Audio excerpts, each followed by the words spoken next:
தேவா நான் எதினால் விசேஷித்தவன், ராஜா நான் அதை தினம் யோசிப்பவன். தேவா நான் எதினால் விசேஷித்தவன், ராஜா நான் அதை தினம் யோசிப்பவன். எதினால் இது எதினால் நீர் என்னோடு வருவதினால், எதினால் இது எதினால் நீர் எனக்குள்ளே இருப்பதினால். தேவா நான் எதினால் விசேஷித்தவன், ராஜா நான் அதை தினம் யோசிப்பவன். தேவா நான் எதினால் விசேஷித்தவன், ராஜா நான் அதை தினம் என்னோடு இருப்பதினால்.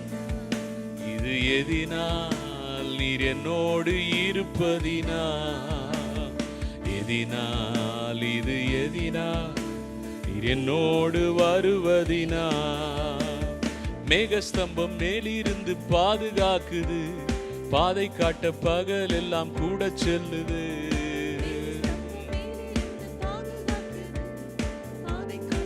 சொல்லுங்க. அன்பான தேவன் என்னோடு வருவார், அது போதும் என் வாழ்விலே. அன்பான தேவன் என்னோடு வருவார். தேவா நான் எதினால் விசேஷித்தவன், தேவா நான் எதினால் விசேஷித்தவன், ராஜா நான் அதை தினம் யோசிப்பவன். எதினால் இது எதினால் நீர் என்னோடு இருப்பதினால், எதினால் இது எதினால் நீர் என்னோடு வருவதினால். தாகம் கொண்ட தேவஜனம் வானம் பார்க்குது, ஆவல் கொண்ட கண்மலையும் கூட செல்லுது. ஆவல் கொண்ட கண்மலையும் கூட செல்லுது. என் ஏக்கம் எல்லாம் என் தேவன் தீர்ப்பார், என் ஏக்கம் எல்லாம் என் தேவன் தீர்ப்பார், சந்தோஷம் நான் காணுவேன். தேவா நான் எதினால் விசேஷித்தவன், ராஜா நான் அதை தினம் யோசிப்பவன். ராஜா நான் அதை தினம் யோசிப்பவன். எதினால் இது எதினால் நீர் என்னோடு இருப்பதினால், எதினால் இது எதினால் நீர் என்னோடு வருவதினால். நம் தேவன் நம்மோடு இருக்கும்போது எப்பேற்பட்ட கசந்த மாறாவையும் அவர் மதுரமாய் மாற்ற வல்லவராயிருக்கிறார். தைரியமாய் சொல்லுவோம். வாழ்க்கையில் கசப்புகள் கலந்திட்டாலும் பாசமுள்ள ஒரு மரம் கூட வருது, பாசமுள்ள ஒரு மரம் கூட வருது. மாறாவின் நீரை தேனாக மாற்றும் என் நேசர் என்னோடுன்று, மாறாவின் நீரை தேனாக மாற்றும் என் நேசர் என்னோடுண்டு. தேவா நான் எதினால் விசேஷித்தவன், தேவா நான் எதினால் விசேஷித்தவன், ராஜா நான் அதை தினம் யோசிப்பவன். எதினால் இது எதினால் நீர் என்னோடு இருப்பதினால், எதினால் இது எதினால் நீர் என்னோடு வருவதினால். ஹல்லேலூயா. Praise the Lord. கர்த்தருடைய நாமம் மகிமைப்படுவதாக. இந்த நாளில் கேர்சல் செய்தியை நம்ம தியானிக்க இருக்கிறோம். 2 குருடர்களை ஆண்டவராகிய இயேசு சுகப்படுத்தின சம்பவத்திலிருந்து சில காரியங்களை நாம் ஒவ்வொரு வாரமும் தியானித்து வருகிறோம். இந்த வாரம் கூட நாம் அந்த சம்பவத்திலிருந்து சில சத்தியங்களை நாம் கற்றுக்கொள்ள போகிறோம். ஒரு மனம் உண்டாவதற்கு காரணங்கள் என்னென்ன என்று சொல்லி இந்த நாளில் நம்ம தியானிக்க இருக்கிறோம். முதலாவது மத்தேயு 9:27 நம்ம வாசிக்க கேட்போம். இயேசு அவ்விடம் விட்டு போகையில் 2 குருடர் அவர் பின்னே சென்று, தாவீதின் குமாரனே எங்களுக்கு இரங்கும் என்று கூப்பிட்டார்கள். இந்த வசனத்தின்படி நம்ம பார்க்கும்போது அவர்கள் இருவரும் இணைந்து ஆண்டவராகிய இயேசுவை தங்களுடைய சுகத்தை பெற்றுக்கொள்ளும்படியாக கூப்பிடுகிறதை நாம் பார்க்கிறோம். அப்போ அந்த இணைப்புக்கு காரணம் என்ன என்று சொல்லி நாம் பார்க்கும் பொழுது, அவர்கள் இருவருக்கும் பார்வை இல்லாது இருந்தது. 2 பேருக்குமே பார்வை தேவைப்பட்டது. அப்போ அந்த இடத்துல நம்ம பார்க்கும்போது இருவருக்கும் ஒரே மாதிரியான ஒரு சூழ்நிலை இருந்ததை நாம் பார்க்கிறோம். அப்போ ஒருத்தர் கண்ணு தெரியாதவர், ஒருத்தர் காது கேட்காதவர், அப்படி அல்ல. 2 பேருக்குமே கண்ணு தெரியாது. அப்போ அந்த இடத்துல பார்க்குறோம், அவர்களுடைய தேவை ஒன்றாக இருந்ததை நாம் பார்க்கிறோம். 2 பேருக்குமே அவங்க பார்க்க வேண்டும், எனக்கு கண் பார்வை தேவை என்கின்ற அந்த தேவையின் மத்தியில் அவர்கள் இருந்ததை நாம் பார்க்கிறோம். அப்போ அவர்கள் ஒருமனப்பட்டதற்கு காரணம் அவர்களுடைய சூழ்நிலைகளை ஒருவருக்கொருவர் அவர்கள் பேசும் பொழுது அவர்கள் புரிந்து கொள்ள முடிந்தது. இப்போ கண் பார்வை இல்லாததுனால எவ்வளோ வேதனை, எவ்வளோ பிரச்சனை, பார்க்க முடியாததுனால எத்தனை தடைகள், தங்களுடைய வாழ்க்கையில் சாதாரணமான வாழ்க்கை வாழ முடியாதபடிக்கு அவர்கள் வாழ்க்கையில் அன்றாட தேவைகளை தாங்கள் சந்தித்து கொள்வதற்கே மற்றவர்களை சார்ந்து கொள்ள வேண்டிய ஒரு சூழ்நிலை அவர்களுக்கு இருந்தது. ஸோ இப்படிப்பட்ட பலவிதமான நெருக்கங்கள், பலவிதமான சேலஞ்சஸ், பலவிதமான தேவைகள் அந்த கண் பார்வை இல்லாததுனால அவங்களுடைய வாழ்க்கையில் காணப்பட்டது.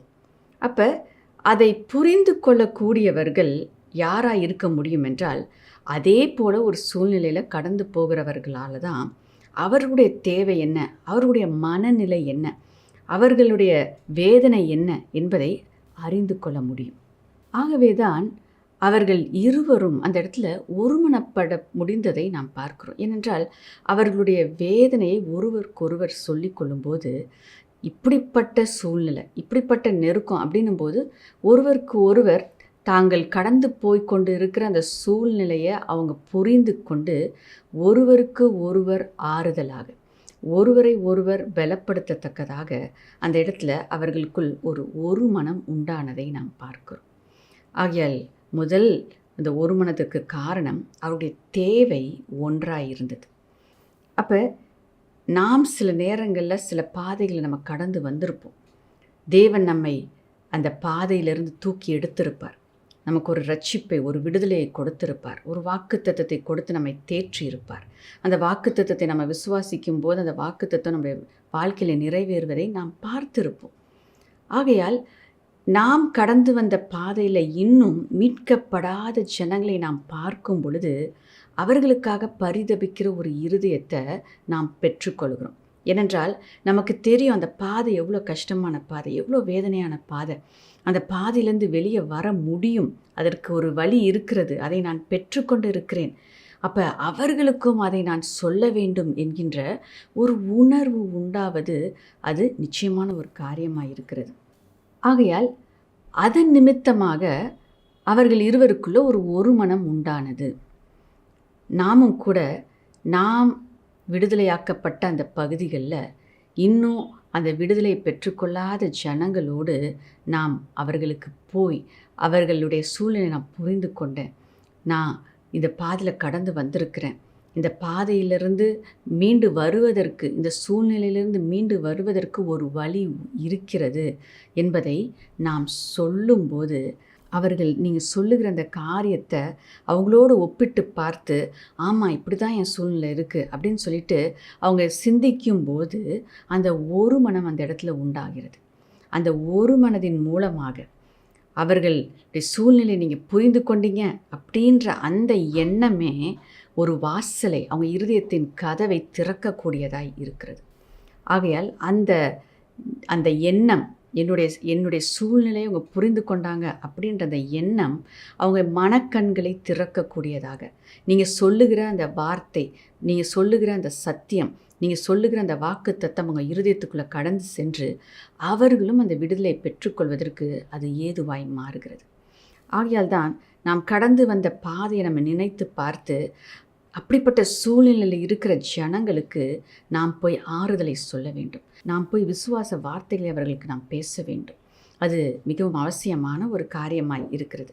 இதன் மூலமாக அவர்களோடு நாம் அந்த ஒரு மனதை ஏற்படுத்தி கொண்டு அந்த ஒரு மனதின் மூலமாக அவர்களை மீட்டு எடுக்க கர்த்தர் நிச்சயமாக உங்களை பயன்படுத்துவாராக.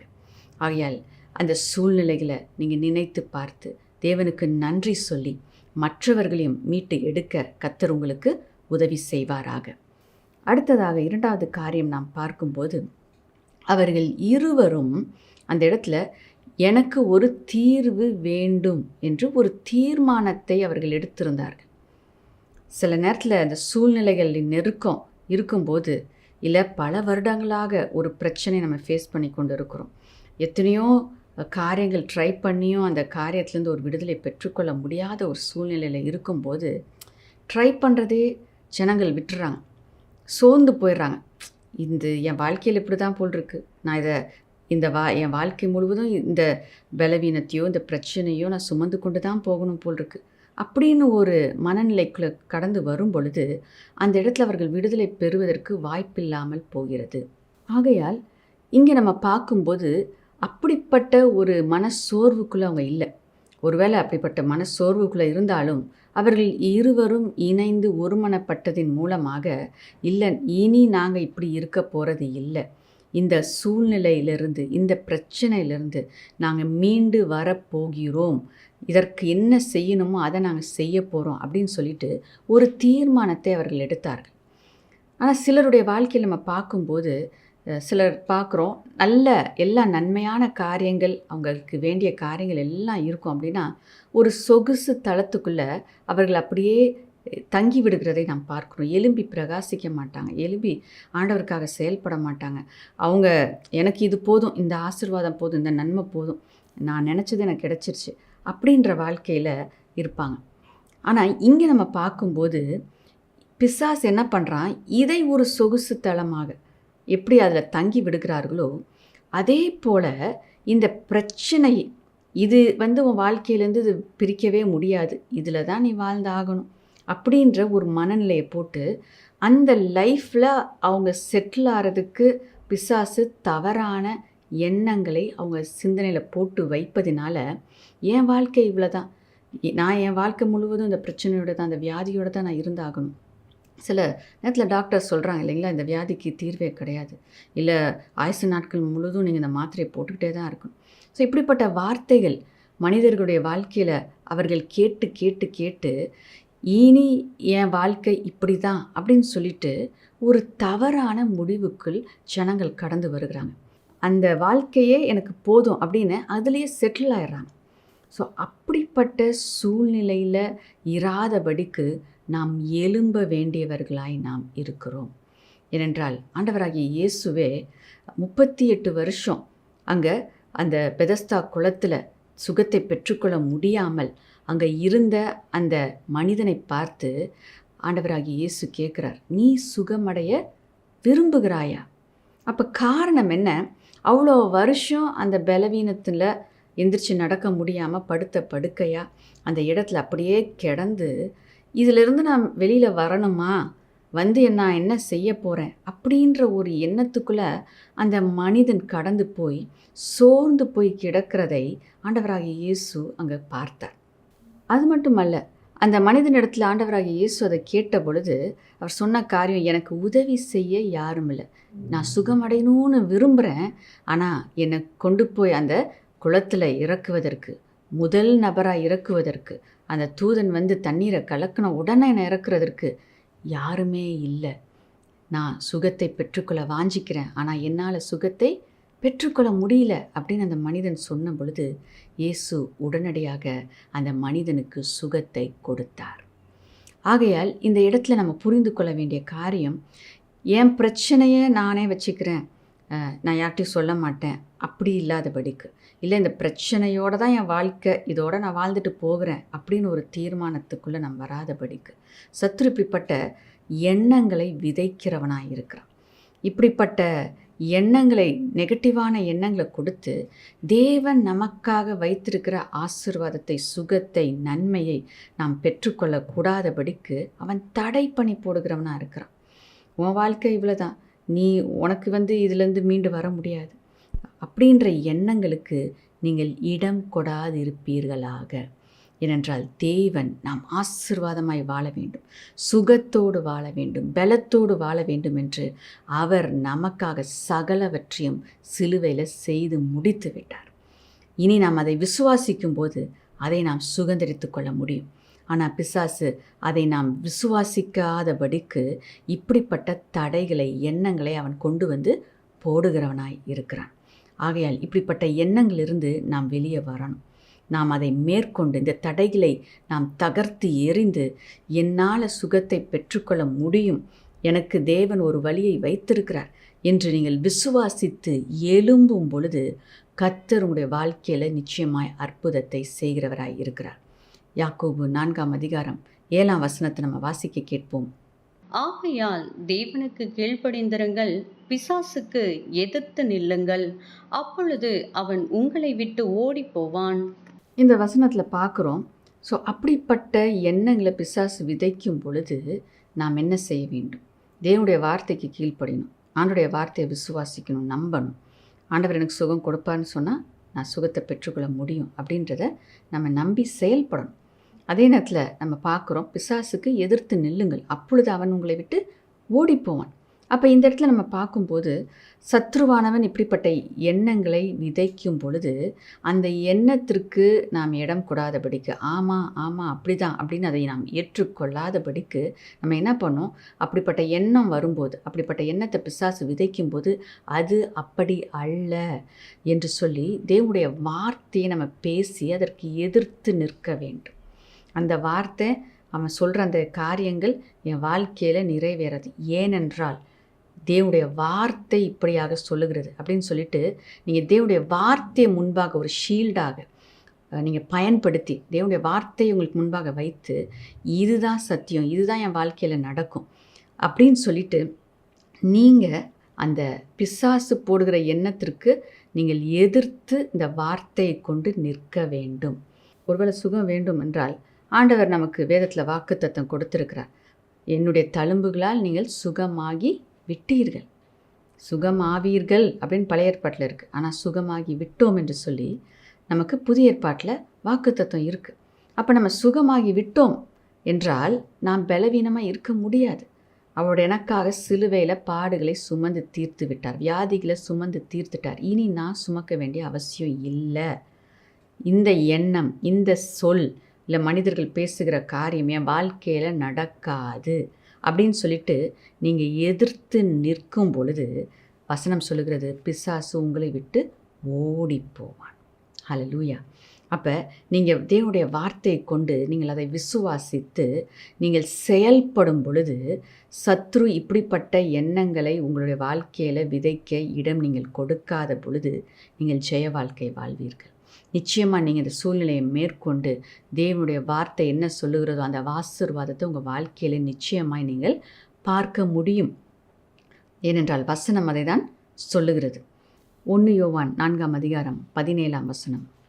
நியாய தீர்ப்பு நாளிலே நமக்கு தைரியம் உண்டாயிருக்கத்தக்கதாக அன்பு நம்மிடத்தில் பூரணப்படுகிறது, ஏனென்றால் அவர் இருக்கிற பிரகாரமாக நாமும் இவ்வுலகத்தில் இருக்கிறோம். இங்கே நம்ம பார்க்கும்போது அவர் இருக்கிற பிரகாரமாக நாம் உலகத்தில் இருக்கிறோம் அப்படின்னா ஆண்டவராகிய இயேசு கிறிஸ்து எப்படி இருந்தாரோ எப்படி இருக்கிறாரோ அப்படியே நாமும் இருக்கிறோம் என்று சொல்லி வசனத்தில் நம்ம பார்க்குறோம். அப்படின்னா ஆண்டவராகிய இயேசு கிறிஸ்து அவருடைய வாழ்க்கையில் நம்ம பார்க்கும்போது அவர் பலவீனப்பட்டதாக நம்ம பார்க்கவே முடியாது. அவர் எந்த சத்ருவின் கிரியையினாலும் அவர் பாதிக்கப்பட்டதாக நம்ம பார்க்கவே முடியாது. எந்த பிரச்சனையும் அவரை பயமூத்துனதாக நம்ம பார்க்கவே முடியாது. அவர் காற்றையும் கடலையும் அதட்டினவர், அசுத்த ஆவிகளை அதட்டி வெளியேற செய்தவர், வியாதிகளிலிருந்து ஜனங்களுக்கு விடுதலையை கொடுத்தவர். அப்போ அப்படிப்பட்ட ஒரு வல்லமையான வாழ்க்கையை நாமும் வாழ முடியும். இப்போ மற்றவர்களுக்கு செய்ய முடியும் அப்படின்னா உங்களுக்கும் நீங்கள் நிச்சயமாக அதை செய்து கொள்ள முடியும். நீங்கள் சுகமாக இருக்க முடியும், நீங்கள் வெற்றி வாழ்க்கை வாழ முடியும், நீங்கள் ஜெயமாக இருக்க முடியும். அது மட்டுமல்ல, மற்றவருடைய வாழ்க்கையில் அந்த ஜெயத்தை கொடுக்க முடியும், மற்றவருடைய வாழ்க்கையில் நன்மை செய்ய முடியும், உங்களால் மற்றவங்களுக்கு சுகத்தை பெற்றுக் கொடுக்க முடியும், விடுதலையை பெற்றுக் கொடுக்க முடியும். அப்படிப்பட்ட வல்லமையை ஆண்டவர் உங்களுக்குள்ளே வைத்திருக்கிறார். அப்போ இந்த சத்தியத்தை நீங்கள் புரிந்து கொள்ளும்போது பலவீனம் உங்கள் வாழ்க்கையில் இருக்கும் பொழுது, சூழ்நிலைகள் விரோதமாக இருக்கும்போது நீங்கள் புரிந்து கொள்ளக்கூடிய காரியம், இந்த சூழ்நிலை என்னை மேற்கொள்ள முடியாது, ஏனென்றால் நான் யார் என்பதை நான் அறிந்திருக்கிறேன், நான் ஆண்டவருடைய பிள்ளையாக இருக்கிறேன், அந்த ஸ்தானத்தை எனக்கு தேவன் கொடுத்துருக்கிறார். அவரை போலவே நான் இந்த பூமியில் இருக்கிறேன். அவர் செய்ததை என்னால் செய்ய முடியும். அவரை எது தொட முடியலையோ அது என்னையும் தொட முடியாது. அவரை எது தோற்கடிக்க முடியலையோ அது என்னையும் தோற்கடிக்க முடியாது. அப்படிப்பட்ட வெளிப்பாடு உங்களுக்குள்ளே இருக்கும் என்றால் நீங்கள் எப்படி சிந்திப்பீங்க? இந்த பலவீனம் என் சரீரத்தில் எப்படி இருக்க முடியும்? நீங்கள் இந்த இப்படிப்பட்ட வியாதியோடு நான் எப்படி வாழ முடியும்? நான் தேவனுடைய பிள்ளையாச்சே. நான் தேவனுடைய பிள்ளையாக இருக்கிறதுனால நான் சுகமாக தானே இருந்து ஆகணும். நான் பலவீனமாக இருக்கிறேன், நான் எப்படி மற்றவங்கள்ட்ட சொல்ல முடியும்? அப்படி நான் சொன்னேன் அப்படின்னா ஆண்டவருடைய நாமம் அந்த இடத்துல மகிமைப்பட முடியாதே. ஆண்டவருடைய பிள்ளைகள் சுகமாக இருக்க வேண்டும், வெற்றியாக இருக்க வேண்டும். அதுதானே வசனம். அப்படி தானே வசனம் சொல்லுது. அப்போ கிறிஸ்துவை போல நான் இருக்கிறேன் அப்படின்னா என் வாழ்க்கை வெற்றி வாழ்க்கையாக தான் இருக்க வேண்டும். அந்த ஒரு வெளிப்பாடு நமக்குள்ளே காணப்படும் போது நான் பலவீனத்தில் இருக்கிறேன், நான் தரித்திரத்தில் இருக்கிறேன், நான் பிரச்சனையில் இருக்கிறேன் அப்படின்னு சொல்வதுக்கு நம்ம பெருமைப்பட மாட்டோம். நாம் வெட்கப்படுவோம். ஏனென்றால் தேவனுடைய வார்த்தை நம்மை விடுவிக்கிறதாய் இருக்கிறது. ஒருபோதும் அப்படிப்பட்ட ஒரு மனநிலை நமக்கு வாழ்க்கையில் இருக்கவே முடியாது. தோத்து போகிற மனநிலை, சோர்ந்து போகிற மனநிலை, இல்லை என் வாழ்க்கை இவ்வளவுதான், இந்த வியாதியோடு தான் நான் இருக்கணும், அப்படிப்பட்ட எண்ணங்கள் நம்முடைய வாழ்க்கையில் காணப்படவே முடியாது. ஏனென்றால் நான் கிறிஸ்துவுக்கு சாட்சியாய் வாழ்கிறேன். என் வாழ்க்கையை பார்க்கும்போது தேவனுடைய நாமத்தை ஜனங்கள் மகிமைப்படுத்த வேண்டும். அப்படிப்பட்ட ஒரு வாழ்க்கையை தான் நான் வாழ்வேன். அப்படிப்பட்ட ஸ்தானத்தை தான் தேவன் எனக்கு கொடுத்துருக்கிறார்.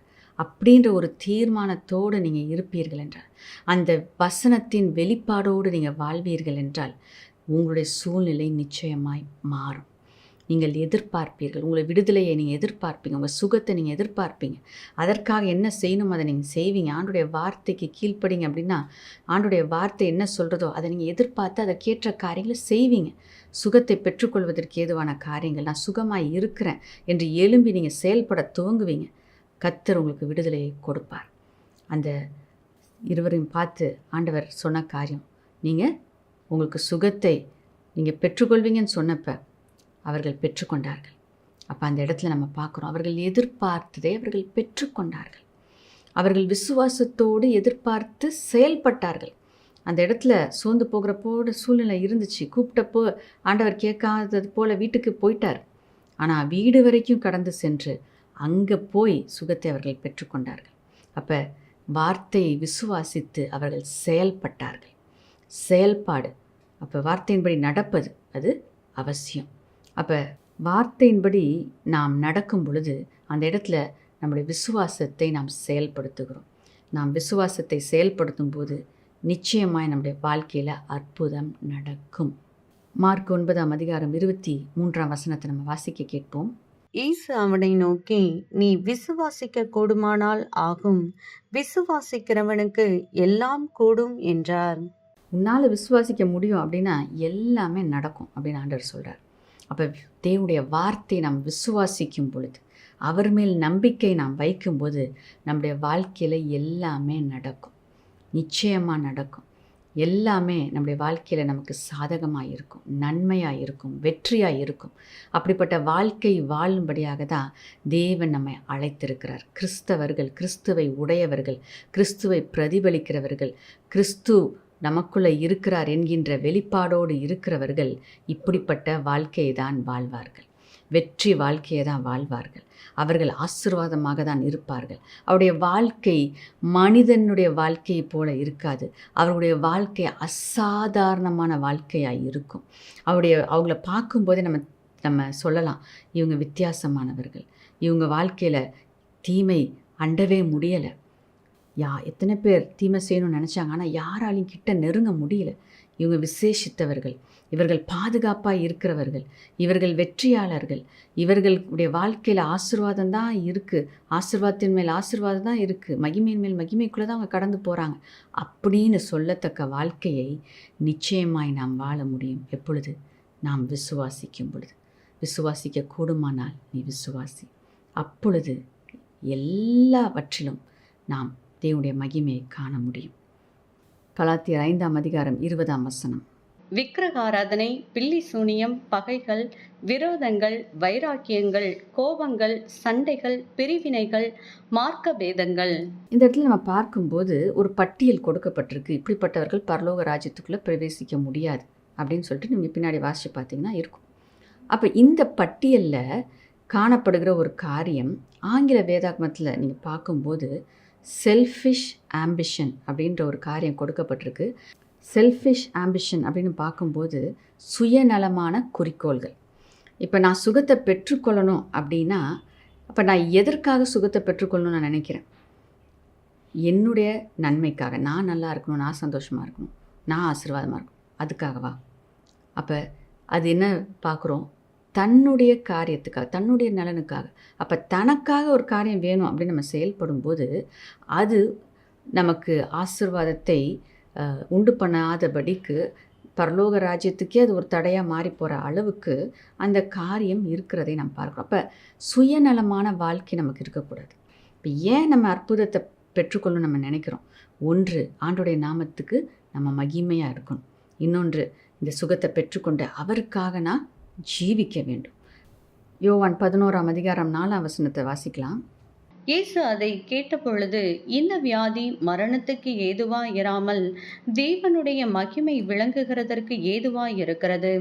தேவனுடைய குமாரனும் அதனால் மகிமைப்படுவார் என்றார். அப்போ இந்த இடத்துல நம்ம பார்க்குறோம், ஒரு வியாதி ஒரு மனிதனுக்கு வந்தப்ப அந்த வியாதியை ஆண்டவர் என்ன பண்ணுறாரு? அவருடைய நாம மகிமைக்காக மாற்றுகிறார் என்று சொல்லி நம்ம பார்க்குறோம். அப்போ சில நேரத்தில் நம்ம சில கடினமான பாதையில் கடந்து போக நேரிடலாம். ஆனால் தேவன் அதை தன்னுடைய மகிமைக்காக அதை மாற்றுகிறவராய் இருக்கிறார். அப்போ நம்முடைய சுய நலத்துக்காக அல்ல, தேவனுடைய நாமம் மகிமைப்பட வேண்டும் என்று தேவன் நம்முடைய வாழ்க்கையில் கிரியை செய்கிறவராய் இருக்கிறார். அப்போ அப்படிப்பட்ட நன்மை நம்ம பெற்றுக்கொண்ட நாம் நமக்காக வாழாதபடிக்கு நாம் பெற்றுக்கொண்ட ஆசீர்வாதத்தை மற்றவங்களுக்கும் நம்ம சொல்ல வேண்டியவர்களாக இருக்கிறோம். அப்போ ஆண்டவர் எனக்கு சுகப்படுத்தியிருக்கார், உங்களுக்கும் சுகப்படுத்துவார், உங்களுக்கும் நன்மை செய்வார் அப்படின்னு சொல்லிட்டு அந்த நான் பெற்றுக்கொண்டு அமைதலாக இருந்துட்டேன்னா அது சுயநலமான ஒரு காரியம். நான் ஒரு ஆசீர்வாதத்தை பெற்றுக்கொள்கிறேன்னா ஒன்று, நான் தேவனுக்கு மகிமையை செலுத்தணும். ஆண்டவர் எனக்கு இந்த காரியத்துலேருந்து எனக்கு விடுதலையை கொடுத்தார் அப்படின்னு நம்ம சொல்லணும். நம்ம பார்க்குறவங்ககிட்டலாம் நம்ம சொல்லணும். அதே நேரத்தில் இப்படிப்பட்ட சூழ்நிலையில் இருக்கிறவங்ககிட்ட போய் நம்ம சொல்லணும், எனக்கு சுகம் கொடுத்த தேவன் உங்களுக்கும் சுகம் கொடுப்பார். அப்போ அந்த சுயநலம் என்கின்ற அந்த வளையத்திலேருந்து நீங்கள் வெளியே வரீங்க, வெளியே மற்றவங்களுக்கு ஆசீர்வாதமாக மாறுறீங்க.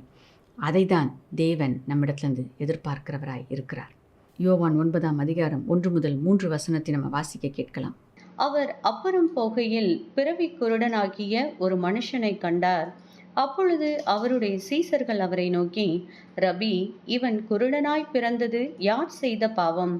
இவன் செய்த பாவமோ இவனை பெற்றவர்கள் செய்த பாவமோ என்று கேட்டார்கள்.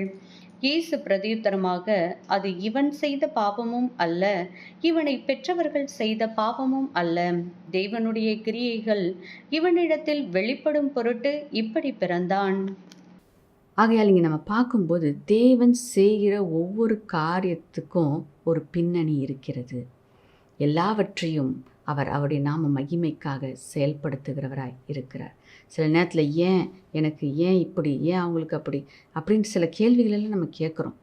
ஒன்றை அறிந்து கொள்ள வேண்டும், எல்லாவற்றையும் தேவன் அவருடைய நாம மகிமைக்காக, அவர் கிரியை செய்யும்படியாக, அவர் நம்மை மீட்டு எடுக்கும்படியாக எல்லா சூழ்நிலைகளையும் அவர் மாற்ற வல்லவராய் இருக்கிறார்.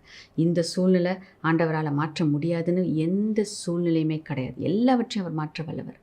நிச்சயமாய் நாம் விசுவாசிக்கும் பொழுது, தேவனுடைய வார்த்தை நம்முடைய இருதயத்தில் இருக்கும்போது, தேவனுடைய வார்த்தையில் இருக்க வெளிப்பாடு நம்ம பெற்றுக்கொண்டு இருப்போம் என்றால் எல்லா சூழ்நிலைகள் மேலும் நாம் ஜெயம் எடுத்து ஒரு சாட்சியாக நிச்சயமாய் நாம் ஜீவிக்க முடியும்.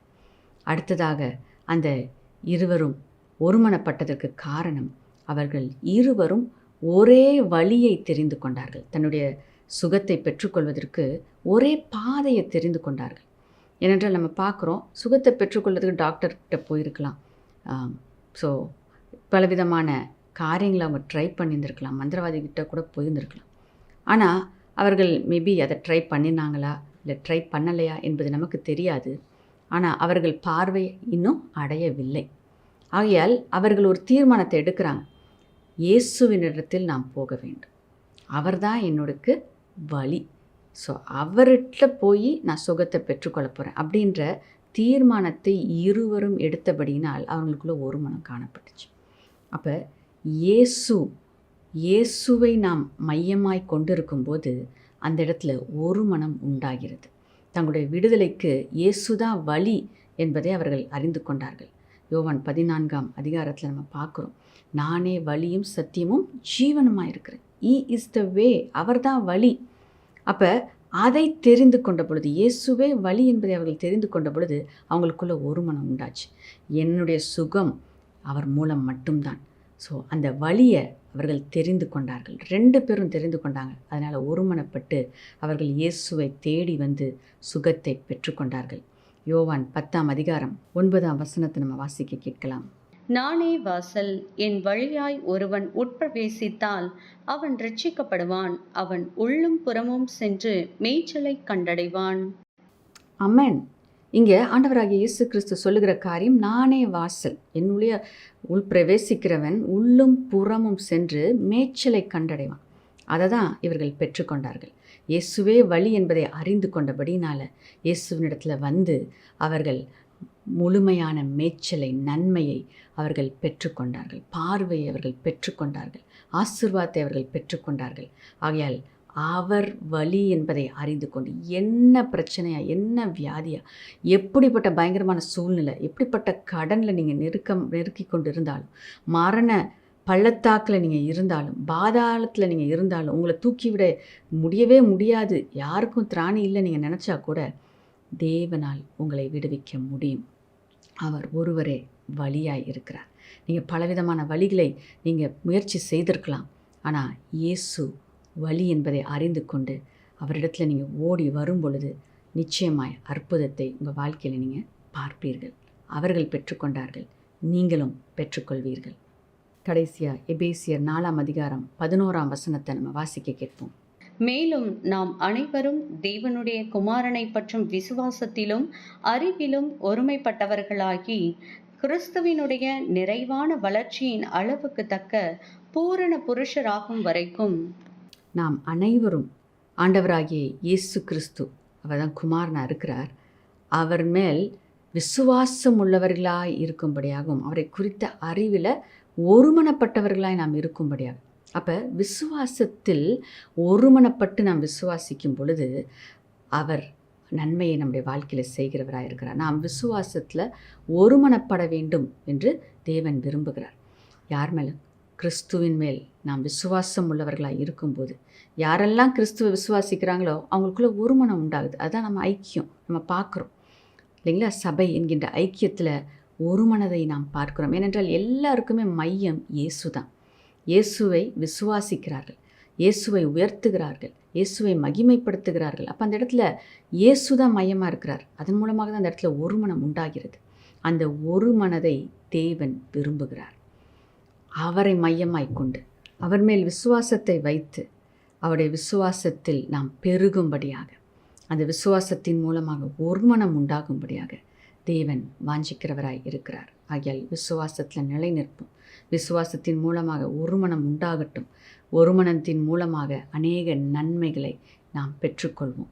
கர்த்தர் அப்படிப்பட்ட கிருபையை நாம் ஒவ்வொருவருக்கும் கொடுப்பாராக. நாம் ஜெபிக்கலாம். ஸ்தோத்திரம் அப்பா, உமக்கு நன்றி செலுத்துகிறோம் அப்பா.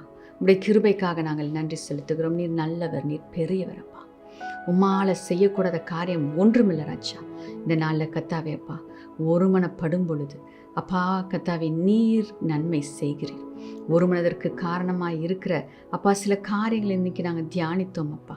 அப்பா எங்களுக்கும் அப்பா உம்மோடு இணைக்கப்படத்தக்கதாக ஒரு மனதை எங்களுக்கு நீர் கொடுப்பீராக. விசுவாசத்தில் நாங்கள் ஒருமனப்பட, நீரே வழி என்பதில் நாங்கள் ஒருமனப்பட, எங்களுக்கு ஒரு தீர்வு உண்டு, எங்களுக்கு நிச்சயமாய் நன்மை உண்டு என்பதில் நாங்கள் ஒருமனப்பட, அப்பா எங்களை போல கடந்து போன பாதையில் இருக்கிறவர்களோடு நாங்கள் ஒருமனப்பட்டு அவர்களை மீட்டு எடுக்க ஒவ்வொருவருக்கும் நீர் கிருபை செய்வீராக என்று நாங்கள் ஜெபிக்கிறோம் அப்பா. இந்த நேரத்தில் உம்மை விசுவாசிக்கிற ஒவ்வொருத்தருடைய வாழ்க்கையிலும் நன்மை உண்டாகட்டும், செழிப்பு உண்டாகட்டும், ஆசீர்வாதம் உண்டாகட்டும், சுகம் உண்டாகட்டும்.